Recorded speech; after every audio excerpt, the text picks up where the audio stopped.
Mori ore te whānau, no mai, hoki mai. Welcome back to the 99 Dreams podcast. If this is your first time listening, I'm Raori. I'm your host, and you've found the 99 Dreams podcast. To all my regular listeners, welcome back, whānau. Glad to have you here. Today, we've got a very special guest joining us. He is Hayden Nelson's flatmate, and he is currently residing up there in Tāmaki Makaurau, up in Auckland, and he is from the dirty south. So let's give a warm welcome, whānau, to Ashton. Ashton, what's good, brother? Welcome to the show. Thanks, bro. Honestly, as I was saying to you before, it's pretty cool seeing you got this started up. And I always like getting behind and supporting people who are, pursuing their own thing. So it's very cool to be invited on as a guest as well, making me feel real special, eh? Oh, brother, no one else I'd rather have on here, man. I'm glad you were keen to support. And nothing but love for you, brother. Nothing but love. So welcome to the 99 Dreams whānau, brother. We are so glad to have you here, man. But before we get into it, can you give us a bit of a Kōwai Norway, who you are and where you're from? Yeah, so born and bred, as you said, in the dirty south, and in a wee town called Balclutha, so hour south of Dunedin, town of about 4,000 people. So grew up down there, just in the small wee town, doing what you normally get up to in small towns, going down to the skate park, grabbing yourself the longest drink in town from the local milkshake shop, entertaining yourself with some, how should I say, trying to versing someone on a game of skate, going down to the river off the local rope swing, just doing whatever you can to cure your boredom from living in a small town. So that's me. Obviously, grew up there, made the big shift up to Dunedin to do university, and was kind of throwing up a couple of options, what should I do, where should I go?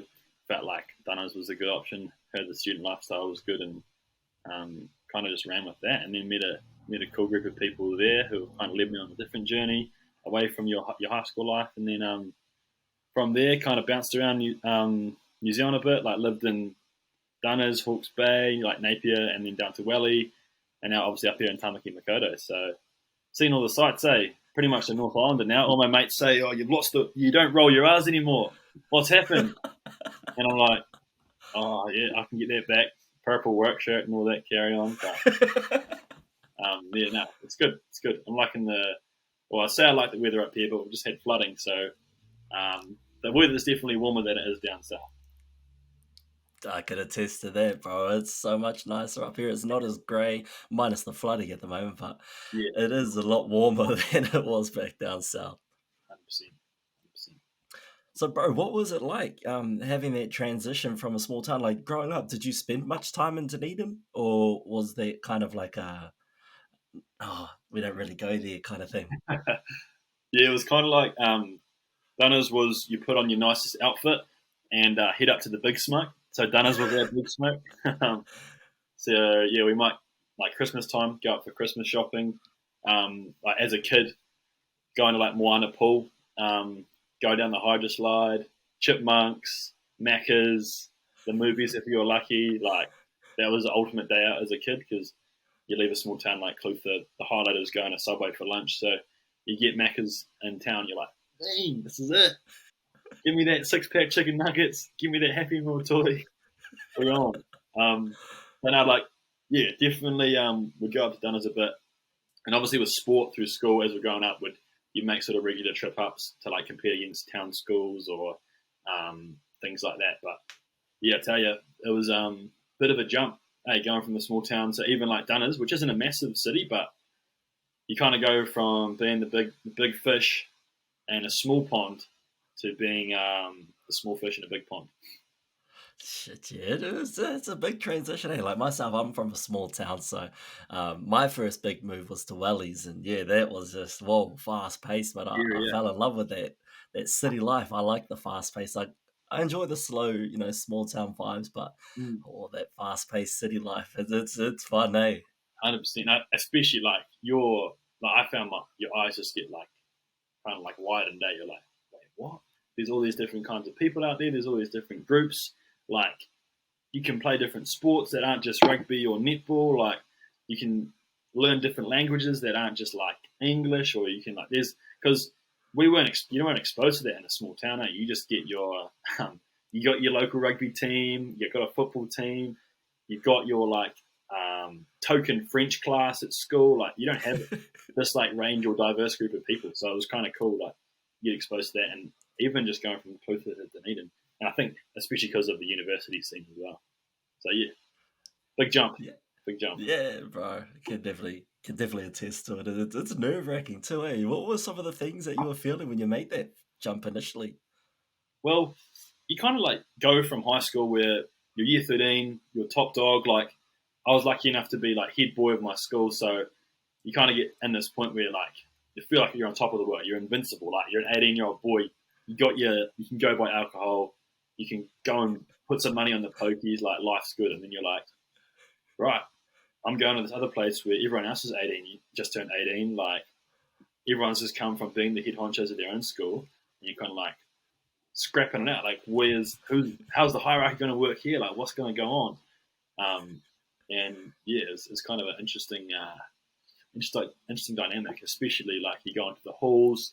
I was at Arana. Arana is a place where you got a lot of probably like, how do I say it nicely? People who are,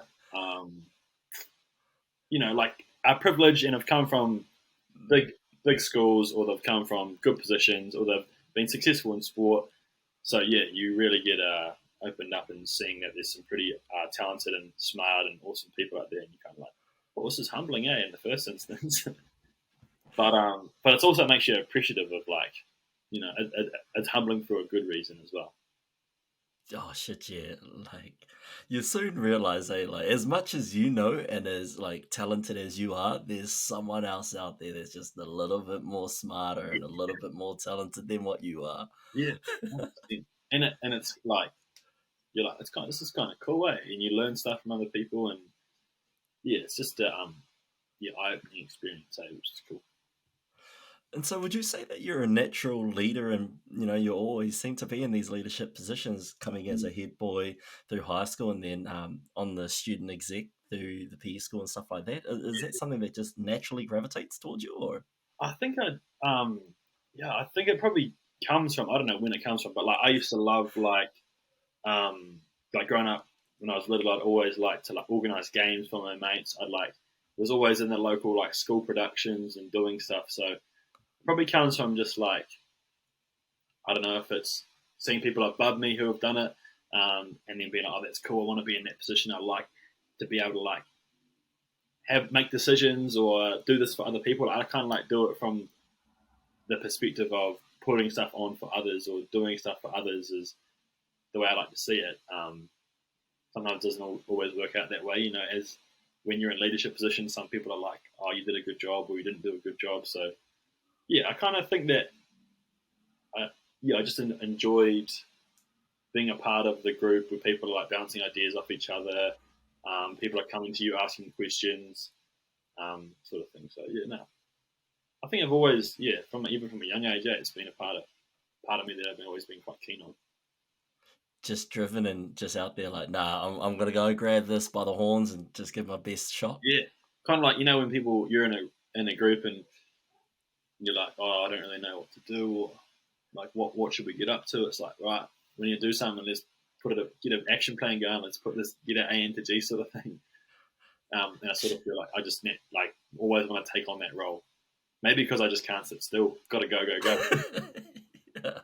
I think it's a bit of that sprinkled in with a lot of your charisma. Yeah, maybe. I don't know.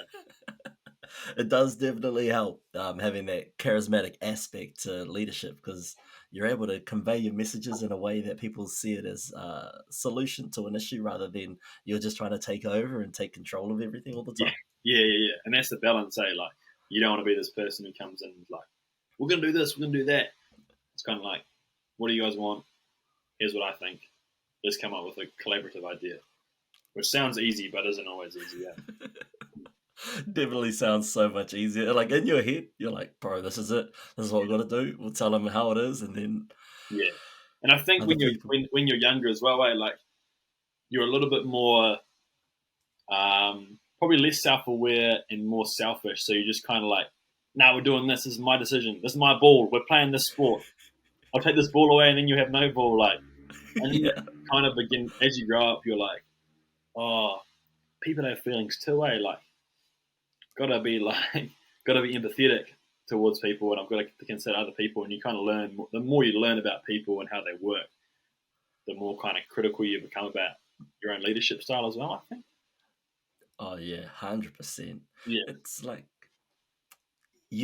I think anyway, this is my opinion. To be a decent leader, not a good leader, a great leader, a decent leader, you've got to be able to leave room for your peers to grow as much as you want to lead. And if you can find a way to have that empathy towards them, then they're going to be more like more inclined to be like, oh yeah, no, I'm keen as to do that. It yeah, worked so great last time. Let's roll with Ashton's plan again. yeah, yeah. But I love, like, whenever someone asks me a question, like, I love just asking a question back, like, rather than giving an answer to that question, being like, this is what I think.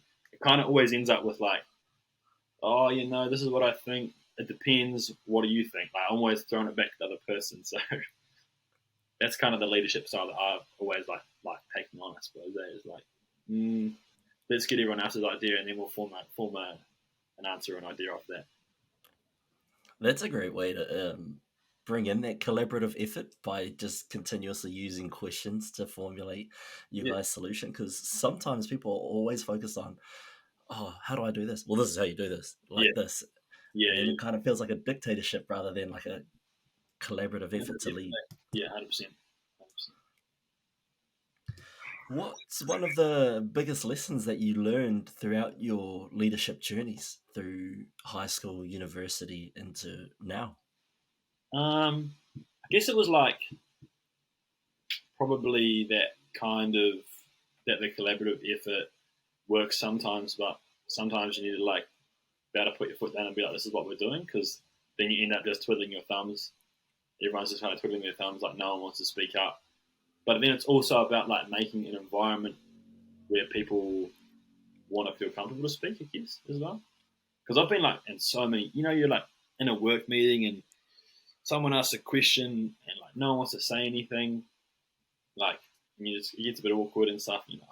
I want to say something, but I'm a bit nervous about what the manager or what my boss or what my peers are going to say.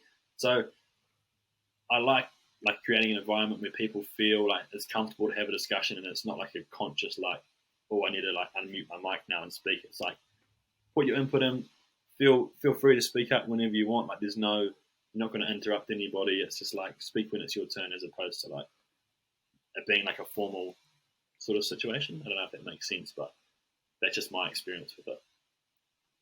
It's so important, to have an environment where you feel like you're allowed to speak and have an opinion, because those environments where you kind of feel like, I want to say something, but am I allowed? Like, should I say something? It feels real tense, eh? Yeah, definitely, yeah. And it's hard to, I think, when you might be talking to a group or you might be organising an event, you kind of, some people do it really well and they're naturally like, oh yeah, there's a natural pause in the conversation. Here, it's your time to speak or your time to add in. But some people like just go, information overload. Here you go, I'm talking, and then they're done, and everyone's like, holy smoke, that was like information overload. Like what just went on? I didn't even have a chance to speak. So yeah, that probably as well, like learning that as much as my voice and some of my information I'm saying matters, it's probably better to hear from everybody else what they're thinking, and then sort of figure out a solution from that. Like hear their problems, hear their questions, then try and answer them as best you can. I definitely could use a bit more of that myself, because sometimes I'm just a motor mouth go mile a minute, and then at the end of it you're like, brrr, go a little bit more, and everyone's like, well, it just happened. No, never. It's hectic. So what kind of mahi are you into now? What are you doing these days? So kind of like since uni, so I was working at Unipol. That was like my last year of uni, and then from there it was kind of like, I don't know, I think I was like ready to leave Dunners a little bit, but then you leave it and you miss it, eh? I was like, so I like was like, I'm ready to leave Dunners. Probably could have stayed another year. Anyway, left Dunners, went up to Hawke's Bay and worked for New Zealand Rugby on their like concussion management sort of protocol for their rugby clubs and rugby schools, which was real cool. And that was kind of the area I wanted to get into, like sports science sort of area. So that was awesome. Did that for like a year in Hawke's Bay, and really, really enjoyed that place. It was real cool. Relaxed as city, like hot, especially coming from Dunedin. Like you had the sun, it was warm, it was awesome. And then kind of like did that for a year. Thought right, I'm that's like kind of got the knack of that. Keen for my next challenge, and a job as a exercise physiologist come up with a rehab company called Proactive. So I applied for that, and I was asking for like 2 years of experience, this and that, and I was like, oh, I don't really have 2 years of experience, but I can probably make my CV look like I've got 1 year. I was like, just trying to like, oh yeah, I've worked with sport for a year, worked in a gym for a year. That kind of counts as like 2 years experience. They probably seen right through me, but I thought I was smart at the time. Sent it off, and then didn't really hear anything for a couple of months. And then a couple of months later, they were like, "Oh, we're keen to interview you," and I was like, "Oh, sweet!" Like, kind of almost forgot about this job. And had an interview, and with a couple of physios that worked at the company, and I was like, and went pretty good. Like standard, it was over Zoom, and like having this interview, and like I think I was in Auckland at the time, and just like sweating bullets, like super hot, like into about 3 liters of water during the interview. Like really wanted this job, and then didn't hear anything for another month. I was like, oh, I haven't got it. Like, you know how you normally just get that, we regret to inform you, or we're sorry email. I was just waiting for that to come through. Then got another email being like, we want another guy to interview you. So I was like, all good. And then like, oh, it's the national manager. He wants to interview you. So I was like, oh, right, like, I'll do that. Found myself in like the public library in Hawke's Bay with my headphones on. Same issue today. These headphones didn't work.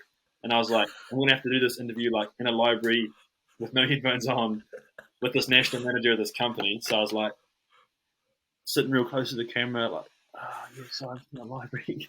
Gonna have to keep my voice down. Anyway, did the interview with him, and we just like had a mean yarn pretty much just about exercise and rehab and stuff, and it went really, really well. And then, a couple of weeks later, got offered the job, and then made the move down from Napier to Wellington, which is when I started with Proactive as an exercise physiologist, and I've just been doing that for the past sort of year and a half now. And then last year, made the move up to Auckland. So yeah, that's my journey, my occupational journey. Bro, you've been a busy man. You've been all around these spaces and places. I know, exploring. Which has been your favourite city to live in so far? They're all good for different aspects. Like I really like Dunedin is awesome because of how the city's set up. Studentville, easy access to the gym, the basketball courts, to university. Like it's all within 15 minutes. This is awesome. Then Hawke's Bay was cool. Like I think Hawke's Bay will be cool when you're like 35, you've got a couple of kids, and you've settled down with a family. Because in winter, literally nothing happens there. Like to be fair, it was the year after COVID, so things are still getting back into normality. But yeah, like there was nothing going on. I was like, oh, this is all good in summer, but in winter it was pretty quiet and pretty So I was kind of like, out of all like Dunners, Welly, Auckland, and Hawke's Bay, probably enjoyed them all for different reasons. And loving Auckland at the moment because it's like so big, there's heaps to do. You kind of got all these surrounding areas that are really awesome as well to holiday at. Like you've got Raglan, which is really close. You've got like Matakana up the road, which is really cool. So yeah, I'd say at the moment I'm loving Auckland, but Dunedin's is hard to beat as well. Yeah, Dunedin's a great place to start. Like if anyone's looking for a big city to go to that's not too big and everything's accessible, Dunedin's the place. 100%. Then I think if you're not quite looking for an Auckland, but you still want a big city vibe, I reckon Wellington. Yeah. And if you just want chaos and mayhem and activities all the time, then Auckland's the place to go. 100%. Yeah. Like Welly was awesome, mate. Like it's such a condensed city. It rains and it's windy a lot, but if you're like, you go to the pub, you can go get some food. There's always stuff to do inside. And yeah, it's just real kind of.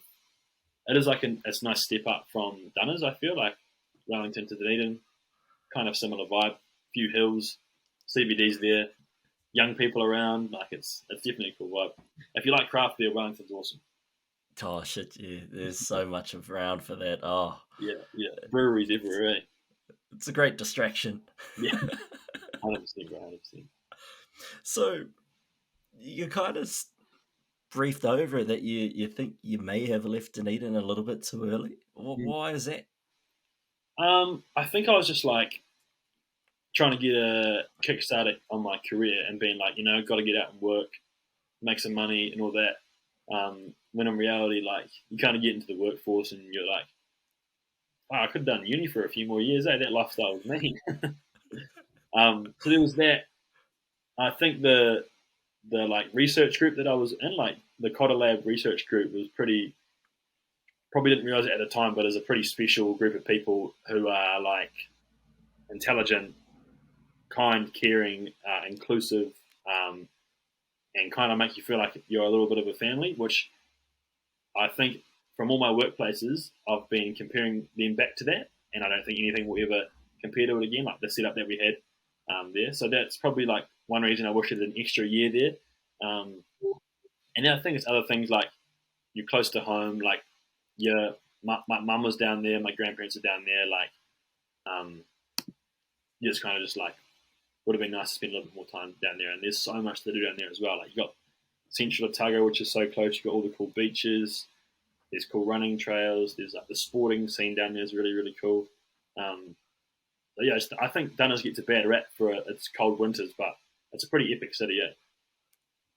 100%, bro. Yeah. The people, the vibes, and just the whole feel of the place. Like when you're in it, because you're studying down there, and I think the study is what gives it the bad rap for being cold and grey and gloomy, is because you're like, oh, I've got all these assignments due, I've got exams coming up, I've got this and I've got that, but you don't get time to truly appreciate the beauty that's there. Because Yeah, man, it's beautiful down there. You that is got awesome. the Catlins and all that nearby. Yeah, no, it's cool city. And then I think, like as you said, the people way, like everyone's you meet your group who are like minded, who have similar interests, similar beliefs, and then you're just in your little bubble way. Like, hate to use a COVID term, but you have your bubble of people who, who like you vibe with, and they understand you. You probably live with them for a few years, or you've seen them every day at your lectures, and they get you, you get them.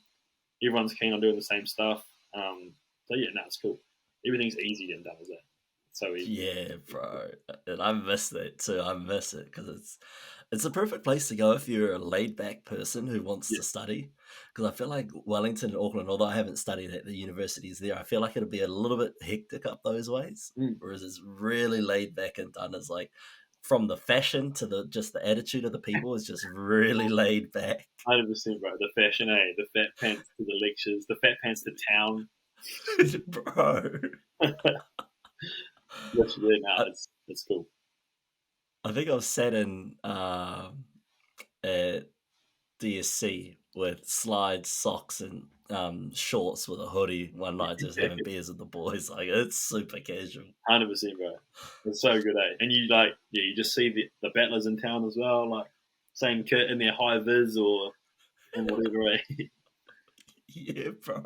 That's good fun. It's good times, man. You touched on that community that you had at uni with Jim and the rest of that Ropu.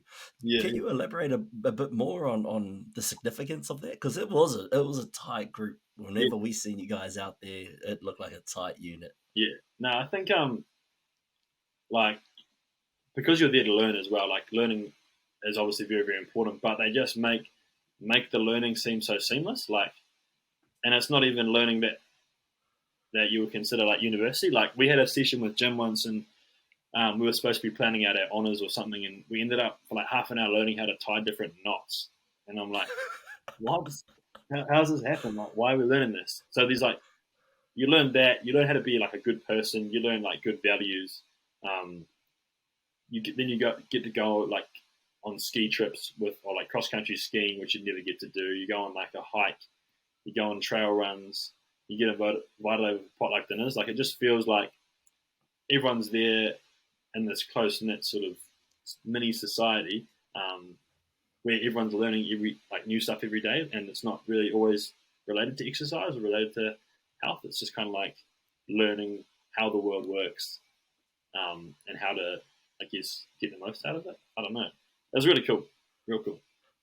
Yeah, well, it sounds like you guys learn life lessons as opposed to theoretical lessons. Yeah, definitely. And I think that's like probably our whole degree, like the whole PE degree. As much as the content was fantastic, it's like learning how to live a good life and be a good person, so that in whatever job you find yourself into, you're going to be successful because you've got these core values that come from the PE degree, because of all the people in the PE school who make it such a unique and cool place.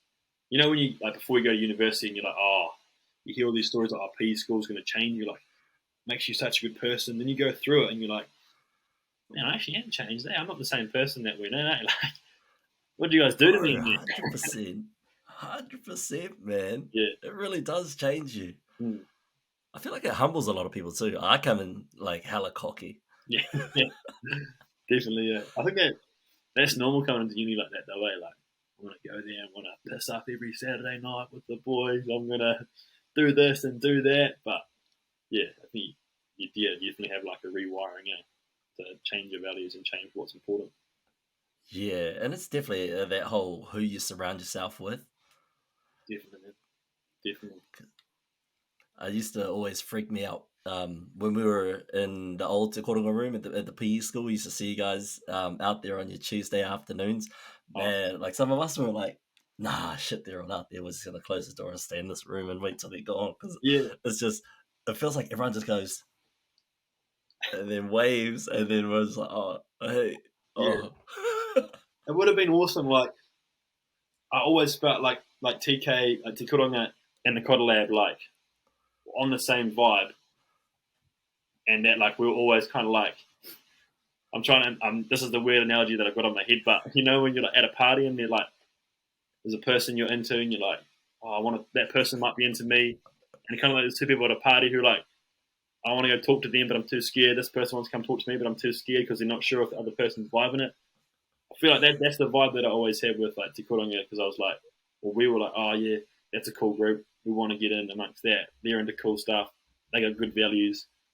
We got good values. Maybe we can like combine our values and come up with super values. Like, bro, we were kind of in the same boat, man, because we'd always see you and we were like, oh no, bro, I don't want to go out there. They're all out there. Then I'll have to talk, and I don't want to talk, and it's yeah. Especially when it's a big group, and you're like, oh, well, hey guys, what do I do now? Like, I'm not going to sit here and talk to you guys individually. Yeah. I think the biggest barrier for us was like having your crew over there, and we were like, nah, they're gonna ask us some hella science stuff, and not today, man, not today. I'm gonna go with hydrochloric acid. That's the answer to your question. I'm off. Yeah, bro. Sodium. See you soon. Yeah. Sodium. See ya. I gotta go. I got some co-pupper to do. Yeah. But no, I think that's definitely like an interesting point out that these are two research groups that are doing very, very different things, but a lot of beliefs and about how life works are probably embedded in the same sort of stuff. We just have two different perspectives of achieving the same goal, which is like well-being, essentially. Yeah, 100%. And I think one of the biggest focuses of the Koronga is not only creating academics and great academics, but academics who can go back into the community and fulfill the promises of their writing and research. And I feel like Jim is 100% on that same waka. Yeah, like he wants to walk as much as he talks. Yeah, sometimes more than he just gets out there and does it and doesn't even. But yeah, I totally agree, and I think that more of that needs to be done, and like from a research point of view, to go and research it and then apply it, and you be the one to apply it. It's really, really cool. Yeah, it's hard though, because like when you're writing in your thesis, you're like, oh yeah, these are what we can do, these are the solutions, and then actually trying to make it a thing, you're like, I don't know. Yeah, 100%, bro. 100%. It's hard, Shit, yeah. You got to convince people to listen to you as well. Yeah, that's the hardest part.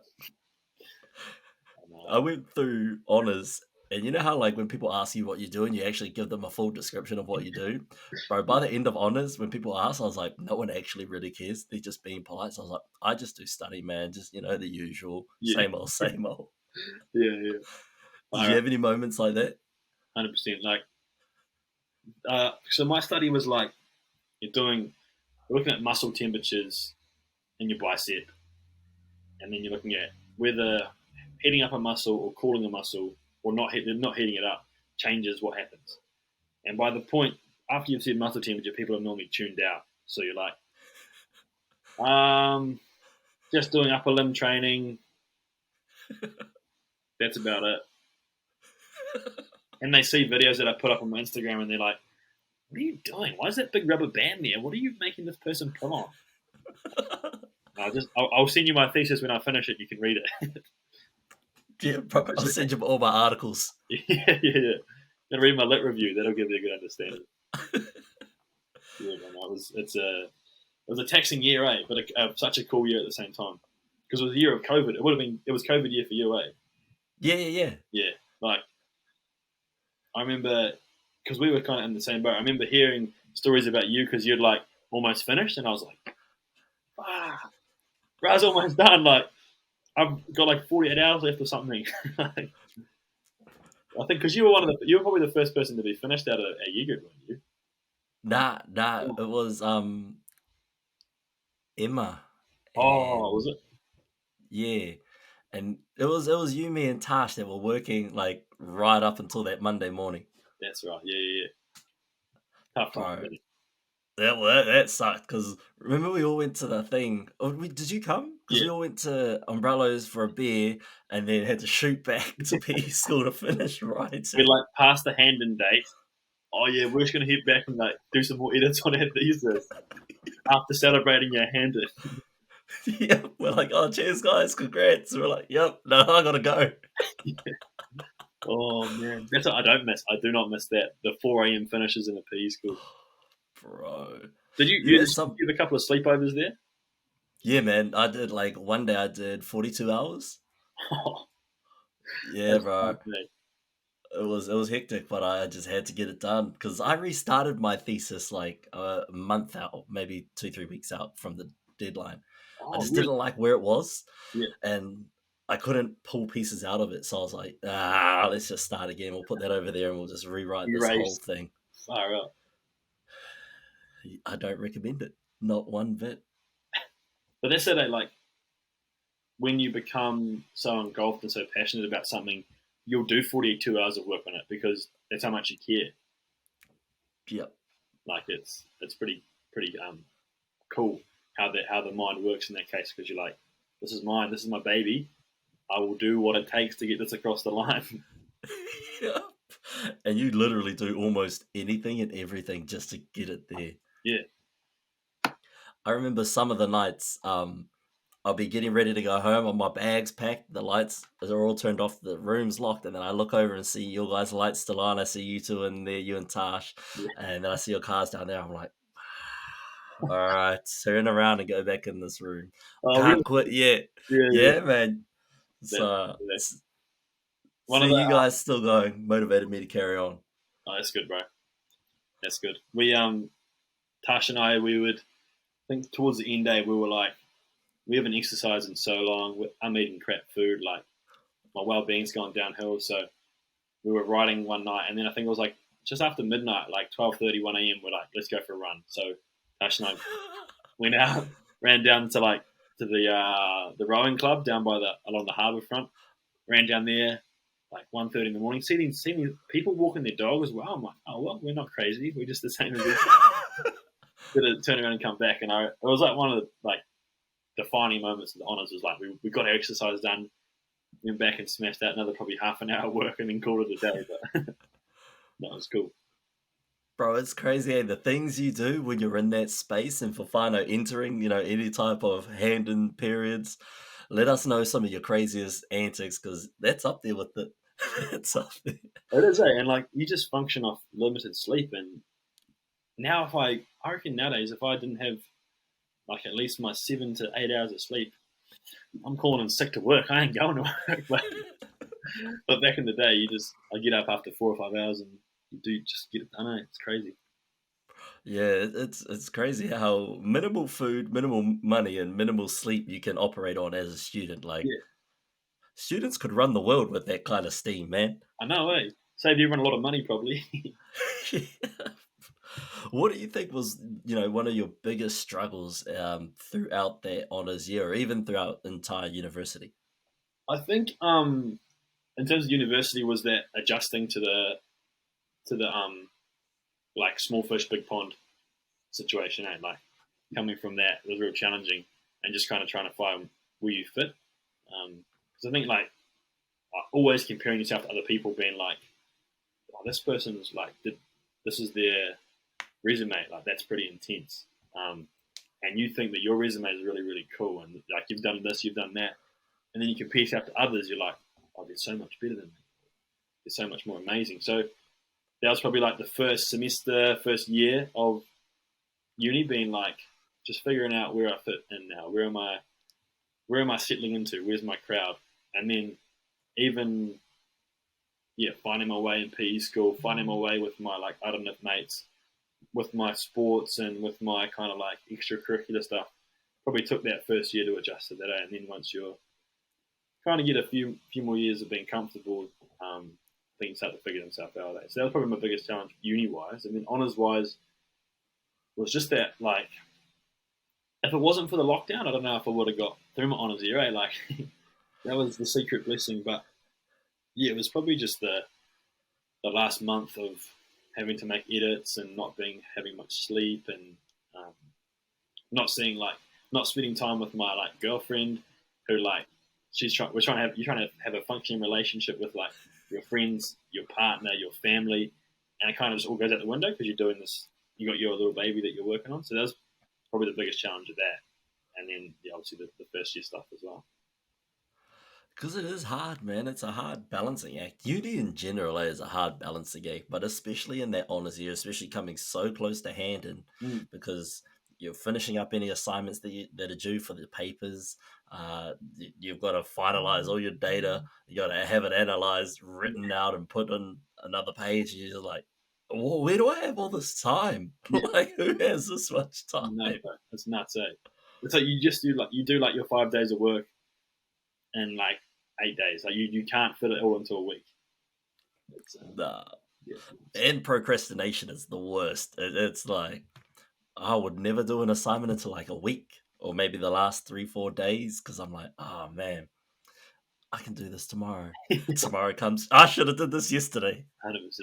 Sports, man. Watching sports, NBA fantasy, rugby. Like, oh no, I might chuck this basketball game on while I type up my honours.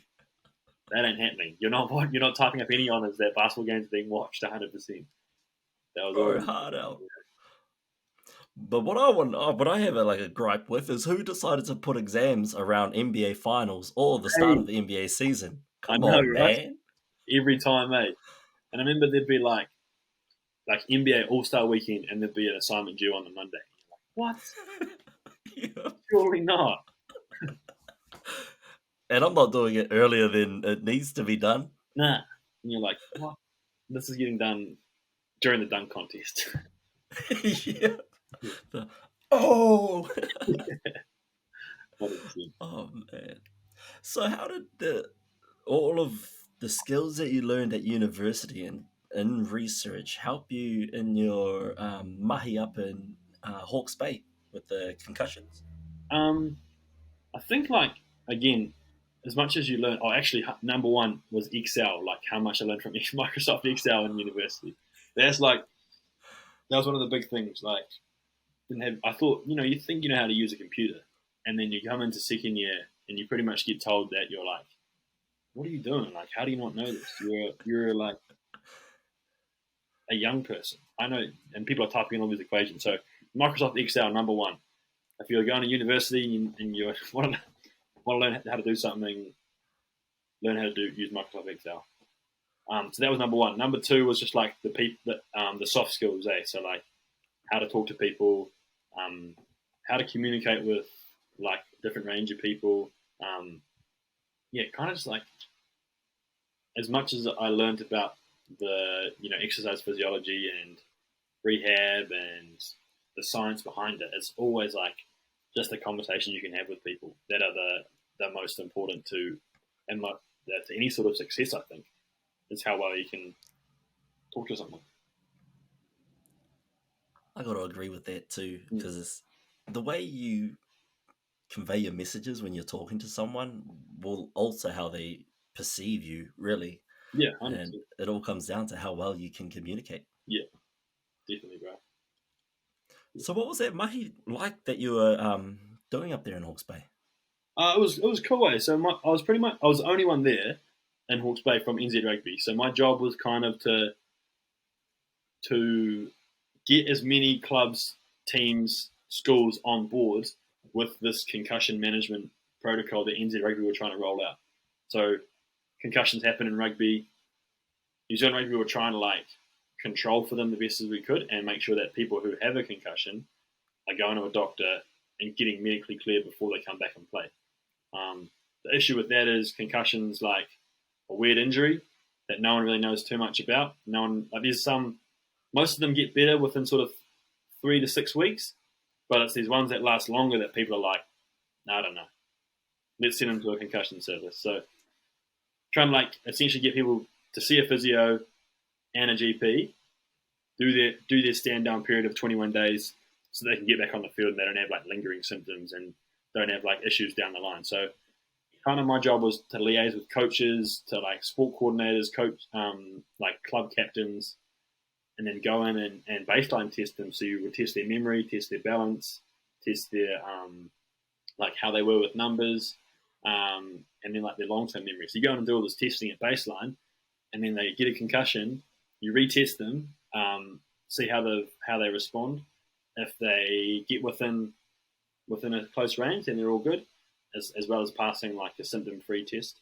So yeah, it was kind of like New Zealand Rugby's way of like controlling for this massive issue of concussion. Yeah, because it's a difficult thing to assess because it's not physical. You can't see it. No, it's it's not like a broken bone where you just look at some swelling and then be like, oh, swelling's gone down, bruising's gone down, you're good to go. It's like, how you feeling? I've got a headache, or I'm dizzy, or it's tough, very tough. A lot of the symptoms can kind of be shrugged off. You're like, it was all good.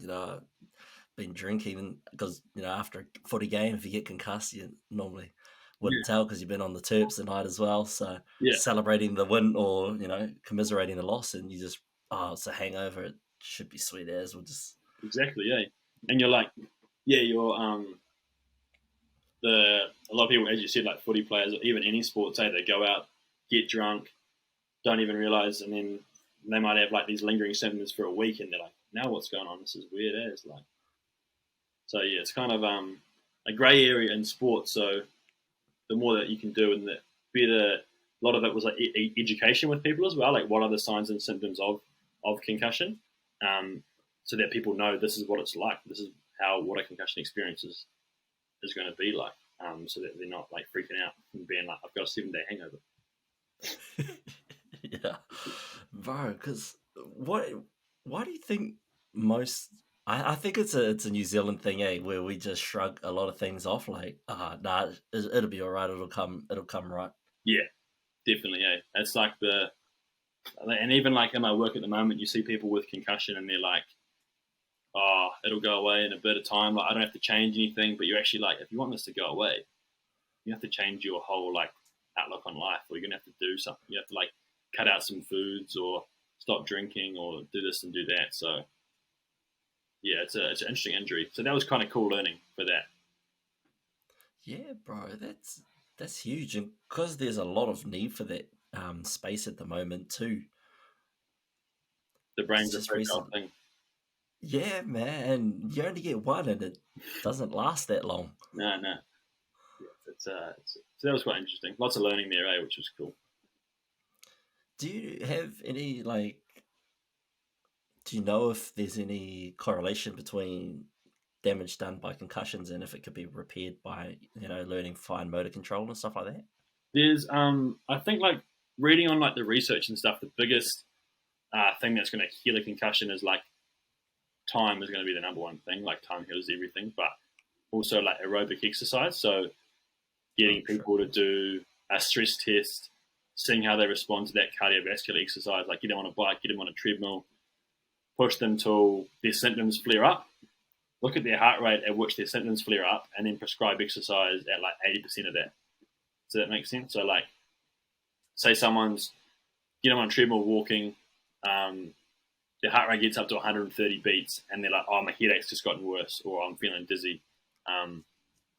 At that point, you'll be like, right, that's your threshold at the moment. You're going to do exercise at 120 beats, or like about a 6 or 7 out of 10 intensity.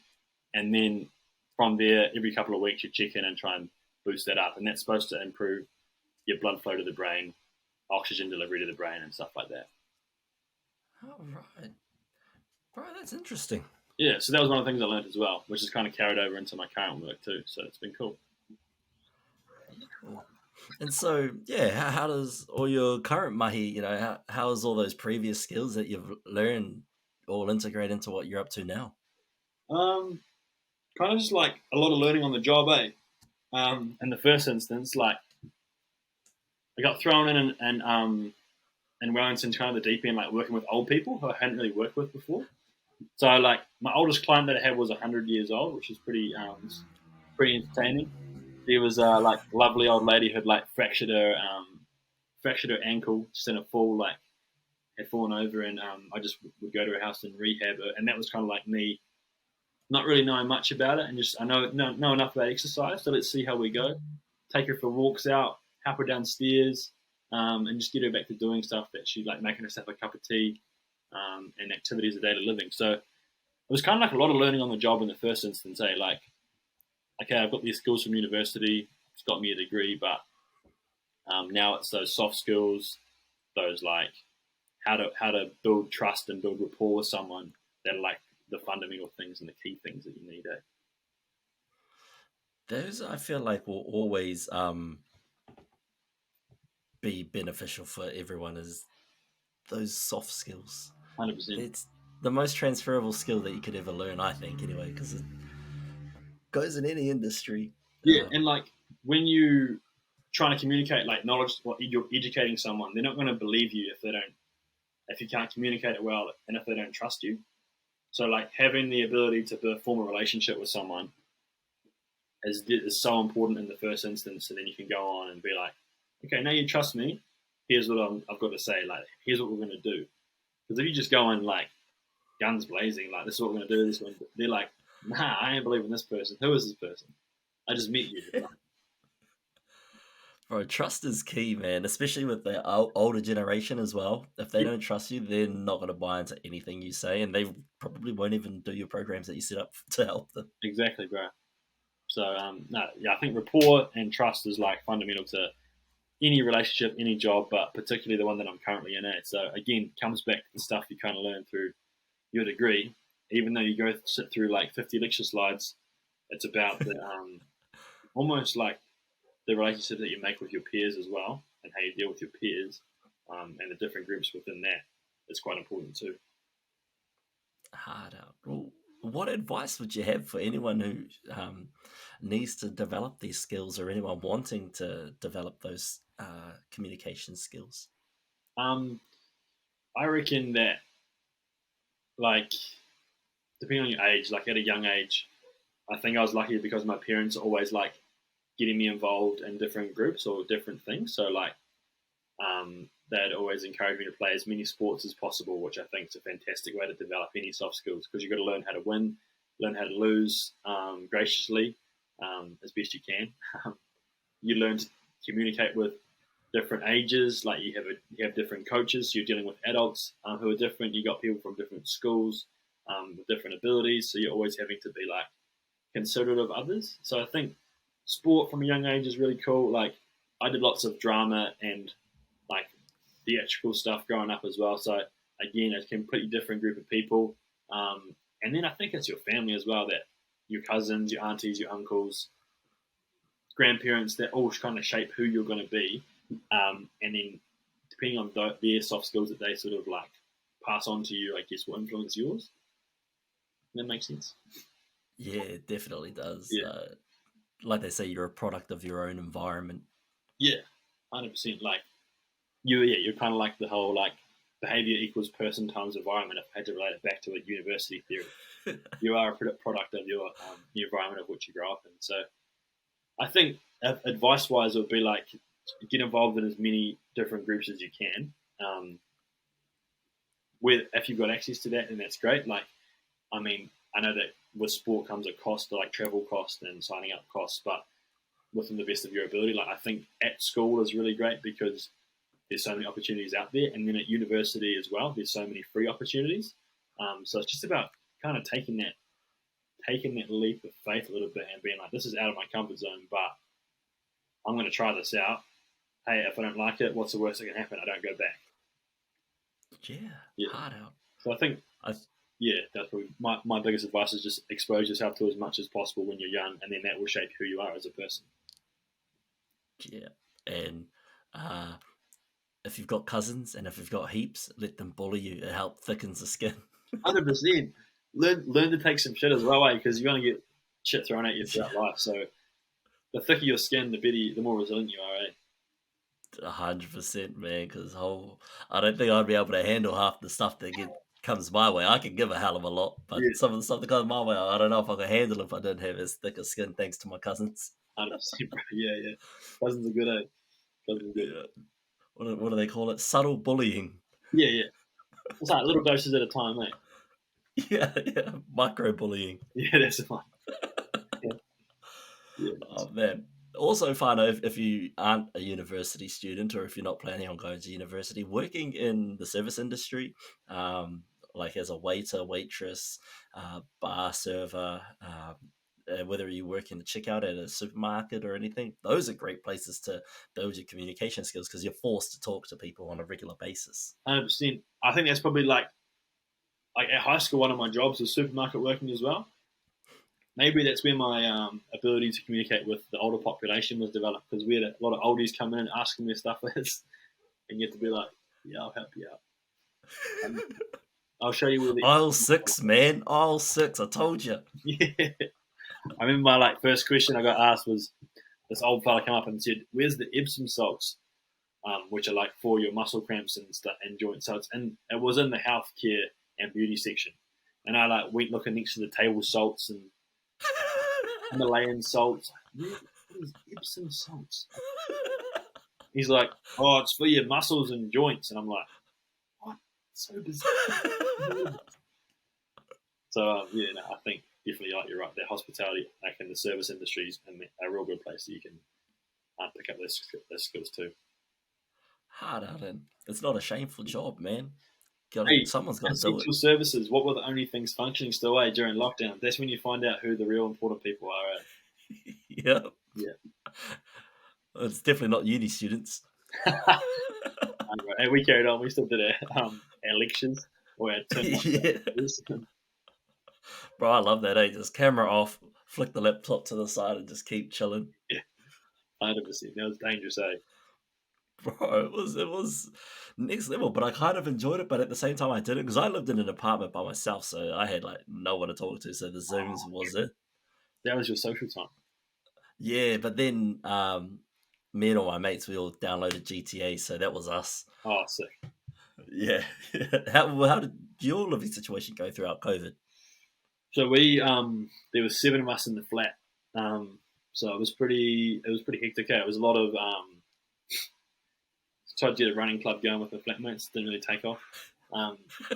Lots of just flat arguments, because we were all real close mates as well. So there was one night we were debating with one of my mates. He thought that he had a quicker first step than Michael Jordan, and he was so set on. He's like, bro, 100%, I got a quicker first step than Michael Jordan. I beat him on the dribble, and we were and he's quite a logical guy. This my friend, he was real logical, and we're like, nah, there's no way, bro. You don't have the quicker first step, and it went on for hours and hours, and he was so set in stone. So we have debates, played a lot of 2K, drunk a lot of berry smoothies, drunk a lot of beer, played a lot of beer pong, dressed up in weird stuff. We just, it was a weird time, mate, but it was good fun. I definitely with fond memories. It's definitely what you made of it, eh? Yeah. It's definitely what you made of it. And my second lockdown was way better. Was it? Yeah, that's good. Because I feel like there's a lot of people who had tough times as well, like through lockdown. So yeah, it was just it was an interesting time because there was people who had like time of their lives and people who were battling through it too.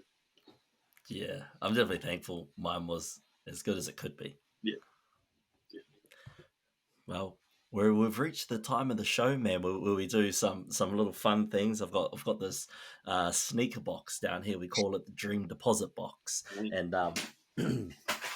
it's a Trey Young sneaker box. It says on the front of the box, "Always remember when they doubted you." I love that sentiment, and so in here, every guest that has come on has shared their dreams and put them inside this box. Hey, that's good. So this isn't where dreams go to die. This is just where we store them until people achieve them. Nice. And then hopefully, as people start to achieve them, we can pin them up the back there. And where I've got 99 Dreams artwork, we can start pinning people's dreams up, whether it be a photograph of their dream, whether it be a signed document saying, I made it. Yeah. And I'll give you a few examples of what people put down. And then we'll compare them to what I wrote in here initially. Nice. It's a bit of a laugh. Yeah. Mine was super superficial.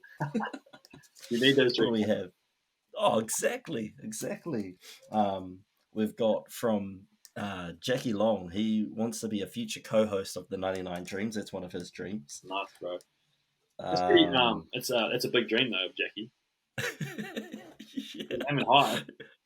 He said it's a dream. He wants it to happen. So we'll see. We'll see if that can work out. Jack Nelson wants to work for Sport New Zealand. Nice. What else? Danny Douglas wants to graduate and walk the streets of Dunedin.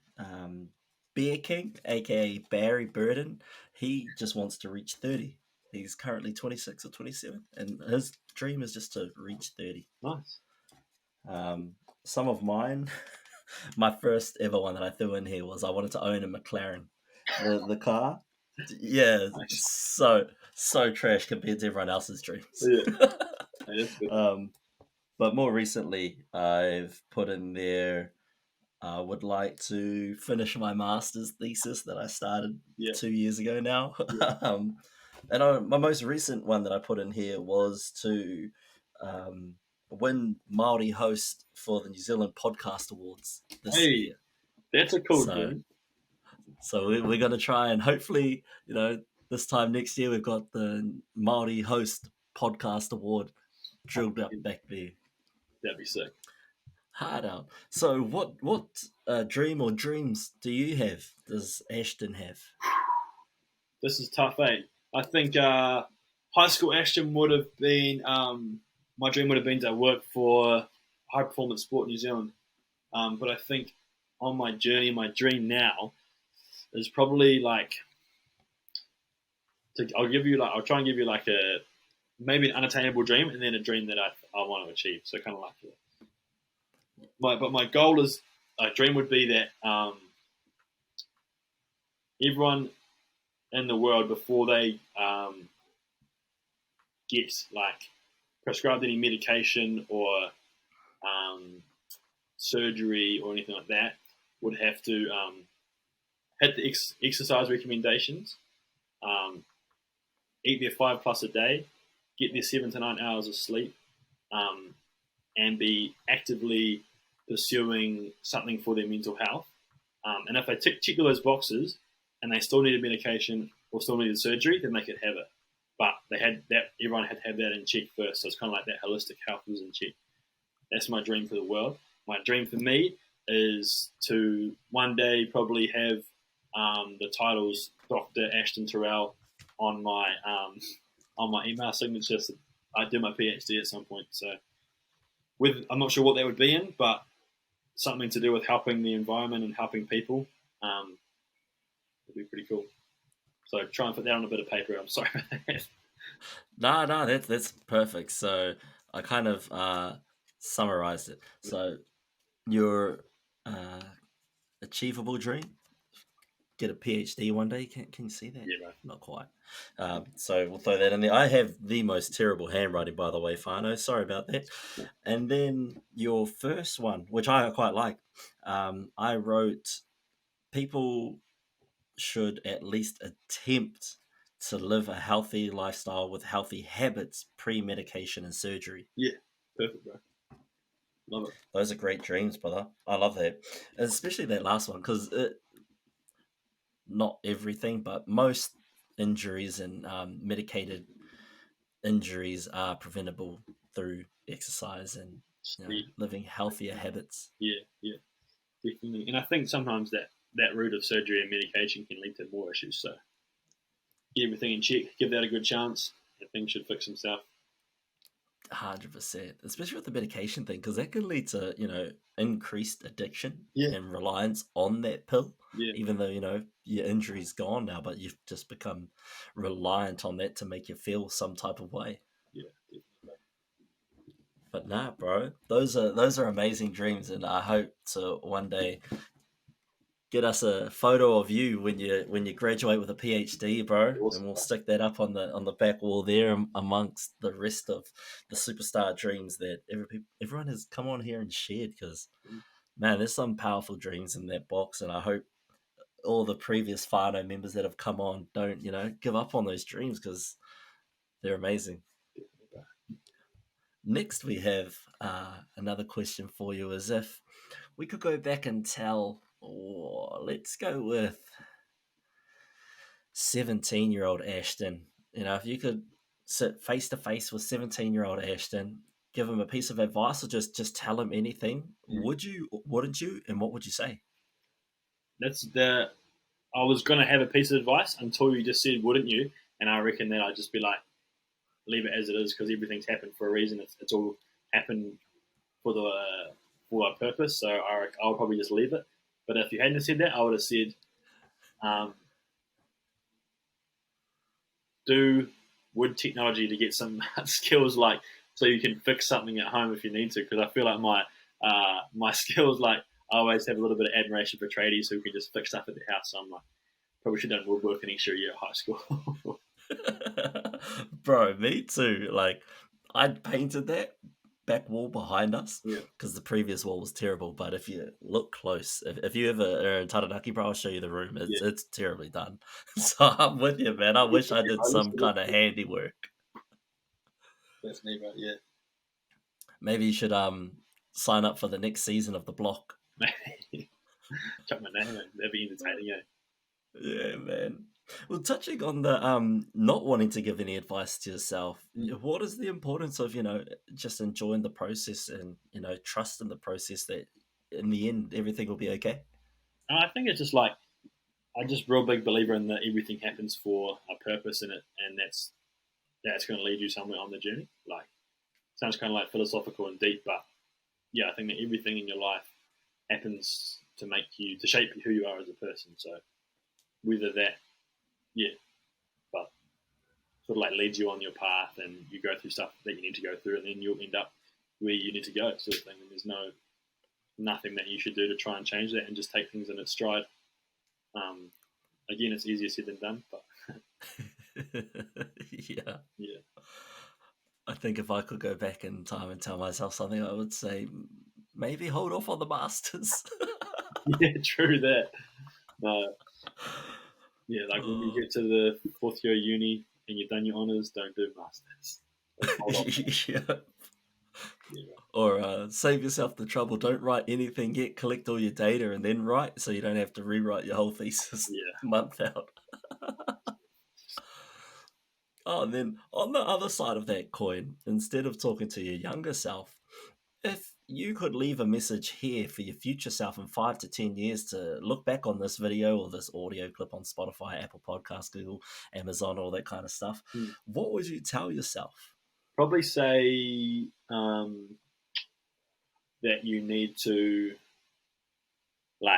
keep following or keep pursuing what you feel is important. And that might change. So you might what you value will change throughout your life, but keep pursuing what you think is important, because it's probably for the right reasons. And I remember getting told that by one of my old bosses is like, follow your heart because it's a good one or something like that. And I'm always just like sticking by that. Like, even though I might question myself at the time, but like, maybe that's not the right thing. If my heart's leading me in that direction, I'm like, yeah, I'll follow that because it's probably going to lead me in the right way. I rate that. I rate that. That's a great say. Mm.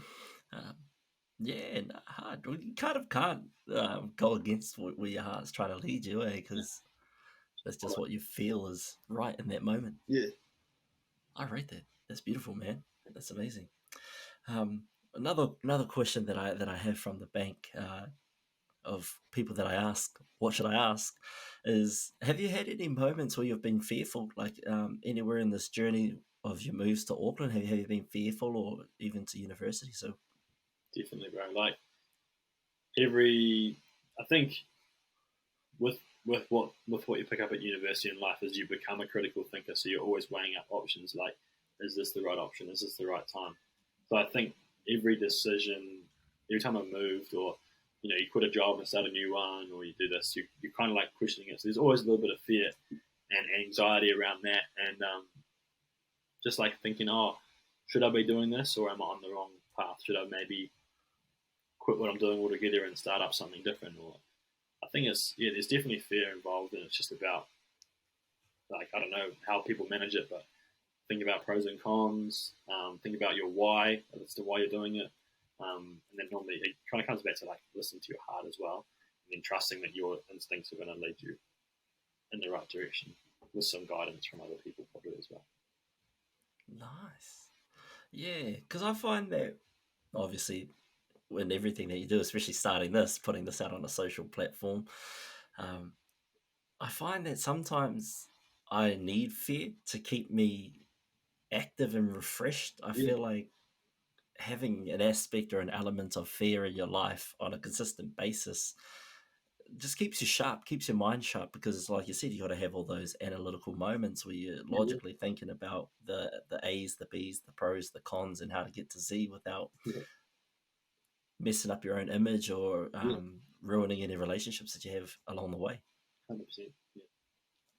So what's something you do to keep yourself in a not in a constant state of fear, because that's just miserable, but what do you do to keep sort of the mind sharp and keep a little bit of fear in your life? I think it's like for me, like my learning is as I learn a lot when I'm wrong, and I learn a lot when I'm like in situations where I feel a little bit uncomfortable. So it's just being like, what I probably do is try to not put myself in uncomfortable situations, but be all right when I am there. Like, know that okay, that was shit at the time, but it's a massive learning moment, and I'm going to benefit from that.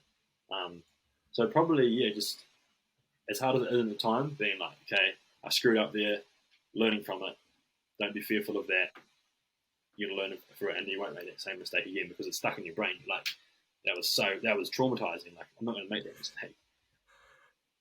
So yeah, Bro, just mistakes are the best, eh? yeah, just kind of and again, it comes back to like embracing the journey. Like you're on a journey, you're there to learn. You're going to be wrong. No one's perfect. Everyone's feeling just as fearful and anxious as you are. Like just get stuck in it. 100%, man, because there's beauty in mistakes, there's beauty in failure. Like, as much as you try to avoid failure, and Yeah, not all failure is there to teach you a lesson, some just sucks and it just happens to happen. But yeah, there's beauty in mistakes, and that moment of fear helps you get over it. Like, I have an immense fear of heights, and I think that's one thing I can never get over. But yeah, hell, if you take me skydiving, I'll probably do it just to push myself to yeah, do yeah. something that I'd freeze up. I Definitely, bro. Yeah, I can't do heights. The Sky Tower was miserable enough. Oh, the wee like glass bit where you stand on. You do that? Yeah, man. Nice. Yeah, Even peeking over like the main windows, I'd like try and look over, and I'll just get uneasy in the knees, and nah, man. yeah, yeah. It's funny. Yeah. Do you have any fears like that are kind of I got a like irrational fear of birds. So it's been from a young age. I don't know where it developed from. Don't know where it came from, but um, I think I've got this irrational fear of birds, and I've been on a few like bike rides or runs, and I get like over that by like seagulls or magpies, and it's like I go into fight and flight mode. Like I'm ready to take on this bird. I'm come near me, I'm throwing hands like back away, or I'm like pedaling as fast as I can, like get me out of this situation. So irrational fear of birds, bro. Not happy to admit well, it, but that's my fear. Bro, it sucks when you got those kind of ones. Do you go to like aviaries? Is it called an aviary where all the Oh, birds are just in like a cage and you I just do it. hang out there? Maybe I Can't? should go on. Maybe I should do a bit of exposure therapy. Like just get in there and sit amongst the birds and meditate or something. I don't know. While they just swoop at you. Yeah. Yeah. I've never had birds swoop at me, man. I think if I did, then I'd probably have a fear of the birds, but I've never had them swoop at me, thank I God. reckon I've got a theory that they can smell my fear. They already know I'm scared. So let's attack this weakling. Let's go for him. Look, there he is, the guy that's scared of birds. Dive bomb him. Yeah, right. Oh, bro, that's crazy. But yeah, I find heights terrifying, and I kind of try and push myself up and down heights whenever I can, just to try. I've never been able to get over it though.